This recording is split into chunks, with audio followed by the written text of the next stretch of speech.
Bismillahirrahmanirrahim. Misteri kehidupan tentu hanya Allah Subhanahu wa ta'ala yang mengetahuinya, dan itu akan tetap menjadi rahasia alam kehidupan bagi umat-umatnya, dan tidak ada manusia yang mengetahui kecuali atas izin dan kehendaknya.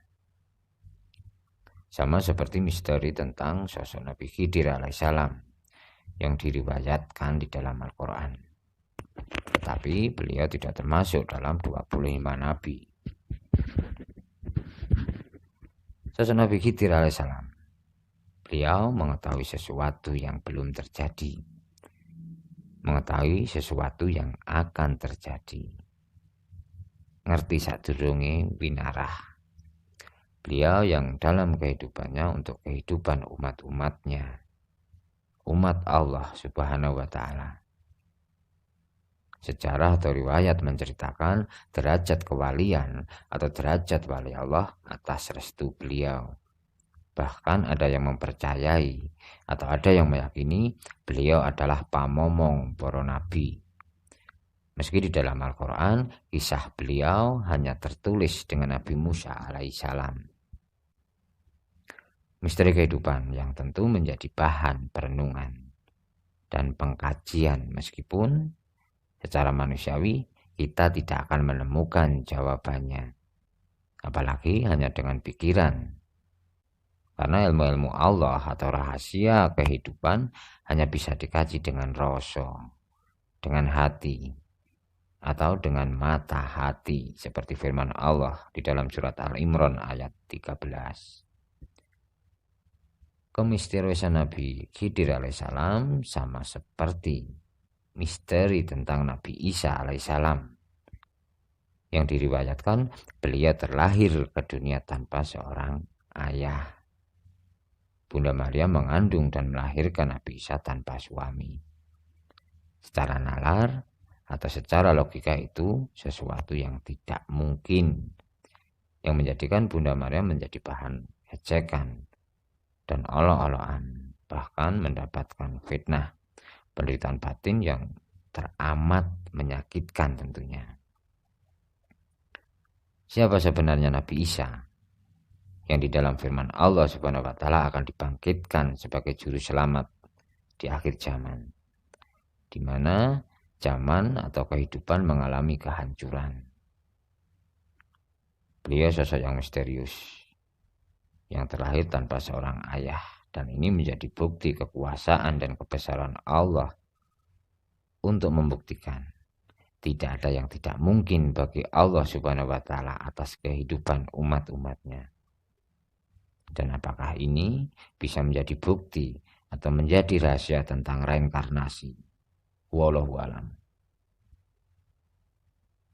Beliau, Nabi Isa yang masih dalam kandungan sudah mendapatkan hinaan, ejekan, fitnah, dan beliau lahir pun harus menderita karena tersisih, terbuang dari kehidupan. Hidup beliau di gua-gua.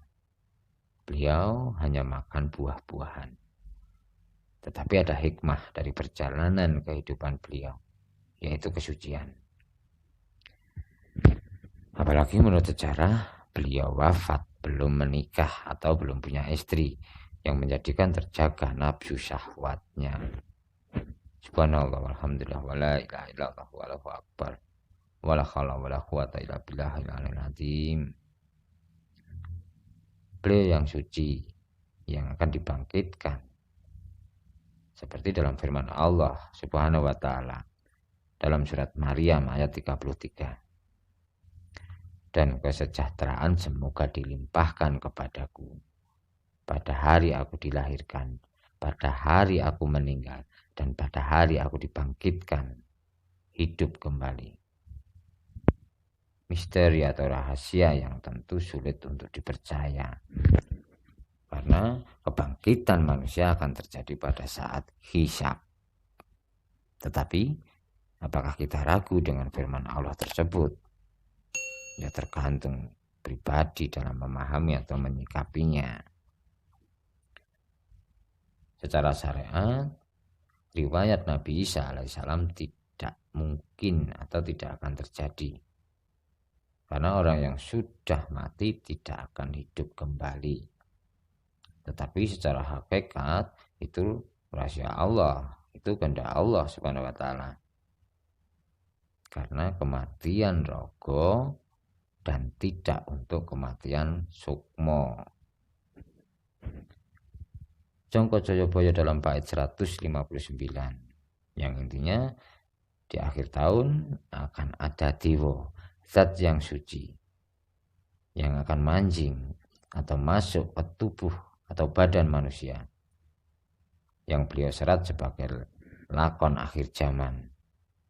Sosok Satrio Piningit yang akan menjadi pemimpin umat kehidupan dengan gelar Ratu Adil. Seorang anak manusia yang akan dibaiat oleh alam kehidupan dan melepas atau keluar dari pingitan atau persembunyiannya. Dia yang bertahun-tahun hidup kesandung kesampar dengan hinaan, ejekan, fitnah, intimidasi yang menjadi baju kebesaran dan menjadi selimut kehidupannya. Dia yang harus membaur dalam kehidupan, dalam proses lelono topong rami. Dan mohon maaf, kisah Satrio Piningit seperti kisah Nabi Isa alaihissalam yang harus membaur dalam kehidupan, menahan nafsu, baik lahir maupun batin, dan menyembunyikan jati dirinya untuk menjaga kesucian hatinya. Dari perenunganku tentang misteri Nabi Khidir, Nabi Isa, dan sosok akhir zaman atau Satrio Piningit, apakah ini menjadi rahasia tentang simbol Trisula? Tiga unsur kehidupan menjadi satu, yang menjadi misteri dalam kehidupan manusia. Akhir tahun 2020, tahun kembar. Apakah akan menjadi kebenaran Jongko Joyoboyo manjingnya zat suci ke tubuh manusia sekarang? Terlebih tentang kebangkitan Nabi Isa. Apakah 25 Desember tahun 2020 akan menjadi kebenaran kebangkitan Nabi Isa? Dan apakah nantinya Nabi Isa yang akan manjing ke badan wadak atau jasad sosok Satrio Piningit? Memang penuh misteri di akhir tahun. Momen Natal 25 Desember 2020 yang jatuh pada hari Jumat Kliwon, hari yang disakralkan atau hari yang dianggap suci oleh orang-orang Jawa, dan hari Jumat hari yang spesial bagi umat Islam. Ataukah ini hanya sebuah kebetulan? Sosok Nabi Khidir alaihissalam, Nabi Isa, dan sosok Satrio Piningit, apakah sejatinya satu zat suci? Nabi Khidir yang diyakini beliau pamomong para nabi. Nabi Isa yang melayani umat-umatnya.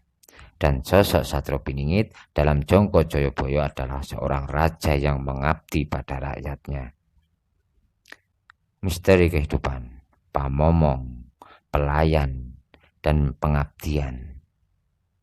Hakikat seorang pemimpin. Tentunya zat suci yang akan manjing ke badan jasad manusia akhir zaman untuk mensucikan alam kehidupan dari keserakahan, kemungkaran, dan kezaliman. Dan akan membentuk atau menjadikan zaman baru yang akan menjadikan kebenaran firman Allah Subhanahu wa taala dalam surat Saba ayat 15. Baldatun thayyibatun wa rabbun ghafur. Yang dalam falsafah Jawa, Gemah Ripah Lajina Widodo Tentrem Kertora Harjo, negeri yang sempurna atau negeri yang disempurnakan oleh Allah Subhanahu wa taala dengan limpahan rezeki. Rakyatnya tak henti-hentinya bersyukur. Negeri yang baik, negeri yang nyaman, dan Tuhan selalu memberi ampunan. Apakah sosok Satrio Piningit akan membuktikan kebenaran surat Sabah ayat yang ke-15 dan akan membuktikan janji dan sumpah Soekarno Indonesia akan menjadi mercusuar dunia? Dan apakah akan menjadi pembuktian kebenaran cita-cita leluhur mengembalikan kejayaan masa lalu, kejayaan Nusantara seperti zaman Mojopahit? Bismillah. Semoga kita jadi bagian untuk mengembalikan atau meminta kembali Joyo Jayaning Nuswantoro dengan menjaga silaturahmi, dengan tidak membeda-bedakan, karena kita diciptakan berbeda-beda, tetapi untuk Nusantara kita harus bersatu. Bhinneka Tunggal Ika. A'udzubillahi minasyaitonirrajim. Bismillahirrahmanirrahim. Alhamdulillahirabbil alamin arrahmanirrahim maliki yaumiddin. Iyyaka na'budu wa iyyaka nasta'in. Ihdinas siratal mustaqim. Siratal ladzina an'amta 'alaihim